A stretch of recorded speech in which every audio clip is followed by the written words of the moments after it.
Non, mais bien le bonsoir le groupe.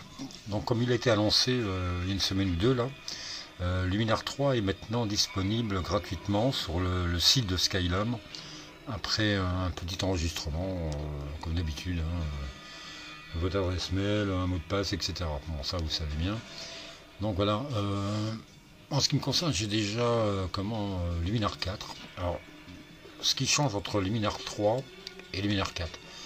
Sous Luminar 4, on peut par exemple changer le ciel, une de vos photos. Imaginez que vous ayez pris une photographie avec un ciel qui soit un petit peu pâle, etc.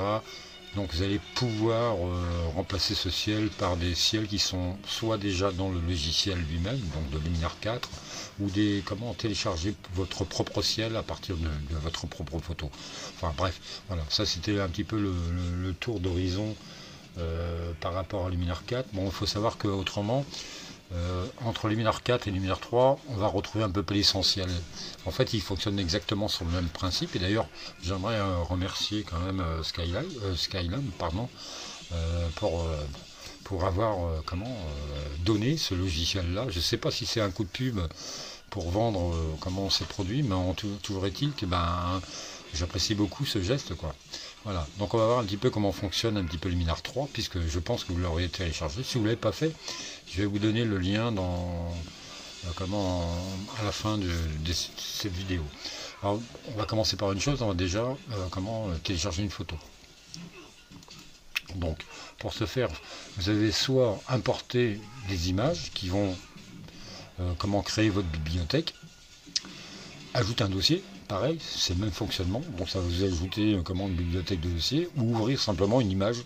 Imaginons que vous avez envie d'ouvrir une seule image pour uniquement la modifier. Donc c'est ce qu'on va faire tout de suite.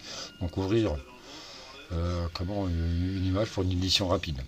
Hop, on clique dessus.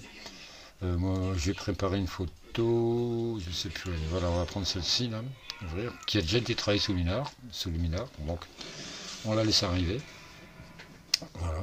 Donc en bas, vous allez vous retrouver avec des comment dirais-je, des choses qui sont déjà préétablies par Luminar. Voilà, c'est en train de s'installer. Il faut savoir que que ce soit le 4 ou le 3, ce sont des logiciels qui sont assez lourds. J'ai remarqué que ça faisait quand même ramer pas mal les ordinateurs. Donc il faut déjà avoir au moins un i3 pour pouvoir faire tourner tout ça, autrement, croyez-moi, ça va ramer un petit peu. Donc voilà, donc imaginons que vous avez déjà retrouvé vous avez votre image là, donc ça c'est une image que j'ai prise il y a 2 jours je crois, pardon, et que j'ai déjà transformé sur le Luminar, mais vous allez voir, on va pouvoir y revenir. Donc maintenant, ce qu'on va faire, je vais vous présenter un petit peu le logiciel par lui-même, hein, c'est en fait qui n'est pas très bien compliqué en fait. Hein. Donc ici, on a vu que c'était pour mettre en route votre image, télécharger l'image sur votre logiciel. Donc ici, ce sera votre bibliothèque. Imaginons que vous auriez téléchargé un dossier avec des images. Bon, toutes vos images seraient gérées à cet endroit-là. Et si on revient sur l'image principale, ici c'est la définition de votre image, c'est son intitulé. Voilà, ici franchement c'est je ne sais pas. Non, le panneau latéral. Ah oui d'accord, en fait c'est pour retirer le panneau latéral. Ou remettre les petites choses qui sont sur le côté là. D'accord. Donc ici, c'est votre zoom, hein, plus ou moins. Ici c'est avant et après, donc comme j'ai pas de modification sur cette image, ça fera rien du tout. Ça c'est exactement la même chose. Donc en fait on coupe l'image en deux. Ici ce serait avant et ici après, modification. Donc les outils, donc recadrer, transformation libre, tampon de duplication ou effacer certaines parties de l'écran. Voilà. Mais ça ne m'intéresse pas trop. Donc la bibliothèque, je crois qu'on l'a vu. Hein, donc c'est son bibliothèque. Et enfin l'édition. Donc on va revenir ici, on va le supprimer de manière à revenir sur l'image correcte. Donc ici, quand vous cliquez sur édition, vous avez automatiquement comment les outils de base, pardon. Donc ils vont vous proposer par exemple accentuer ou améliorer les détails. Donc c'est de l'AI. Donc AI, ça veut dire intelligence artificielle. Donc si on les modifie, vous voyez tout de suite que comment votre image elle se modifie. Voilà. Embellisseur de ciel, donc ça va nous toucher qu'à part que c'est toujours en AI, hein, c'est toujours en intelligence artificielle. Donc ici on va uniquement comment jouer sur cette partie haute du ciel. Donc embellisseur de ciel, donc vous voyez l'image ne bouge pas sauf la partie haute, la partie consacrée au ciel. Après la saturation hein, et la vibrance, donc là on va jouer sur l'image. Donc on retrouvera pas comment pratiquement sur tous les logiciels de correction d'image, soit Photoshop ou votre logiciel préféré, c'est toujours la même chose. La vibrance, donc la vibrance, c'est-à-dire qu'on va jouer beaucoup plus sur les détails fins comment dirais-je de la luminosité des couleurs. Voilà. Donc on va faire varier légèrement les tons. Donc ensuite on a la clarté, la qualité, etc. Donc c'est à vous de voir un petit peu. Donc ça ce sont les outils de base. Ça c'est ce que vous allez retrouver systématiquement dès l'instant que vous allez lancer votre photo. Mais heureusement Luminar 3 comme le 4 ne s'arrête pas là.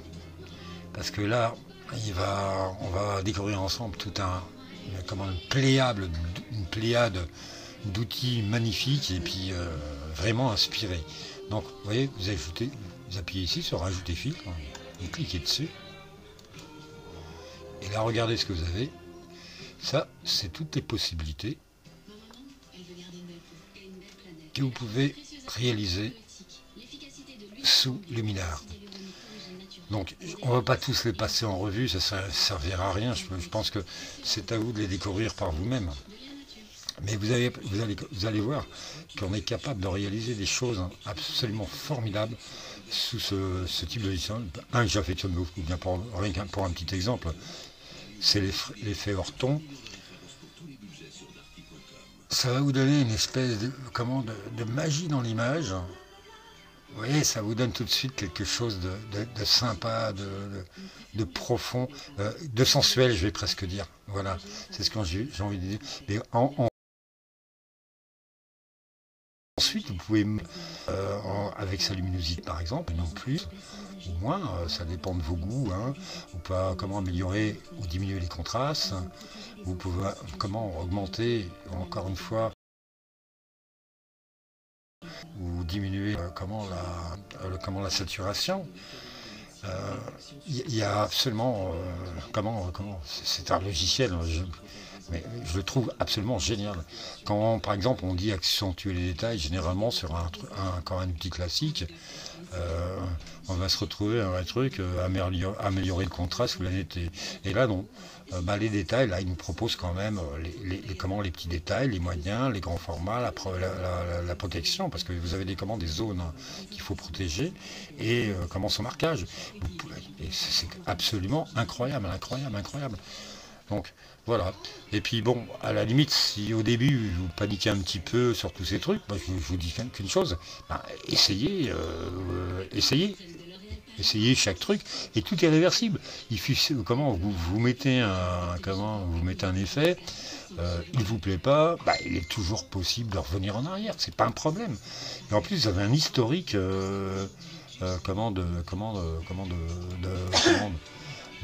des effets appliqués que vous pouvez toujours retrouver dans l'édition, annulés par exemple. Hein, et puis allez plus. Voilà. Donc et franchement, moi, c'est un logiciel gratuit et je vous le conseille. Maintenant, si vous ne voulez pas vous embêter avec tout ça, vous avez, comme je vous l'ai dit tout à l'heure, les préétablis. Voilà. Que vous pouvez aussi paramétrer. Regardez. Voilà. Tout simplement. Ça reste génial comme outil. Moi je dis franchement que c'est un outil fabuleux. Voilà, bon, j'ai pas tout à fait le tour, hein. On avait dit qu'on ferait un petit tuto rapide pour voir un petit peu, pour faire connaissance avec Luminar 3. Et bon, c'est ce qu'on a fait rapidement, je ne vais pas m'étaler autrement. Ça demanderait quelques heures de tuto, et puis c'est pas que je n'ai pas le temps de le faire, c'est pas ça, mais j'aimerais bien, avant d'aller plus loin, si vous voulez, dans ce logiciel-là, j'aimerais bien avoir quelques retours et savoir un petit peu si ça intéresse ou pas. Voilà, bah en attendant, bah écoutez, je vous remercie beaucoup le groupe de m'avoir écouté quelques minutes. Et je vous dis à très très bientôt, certainement pour un nouveau tuto, peut-être ou peut-être pas, on verra bien. Ça va dépendre de vous. Allez, salut les gens.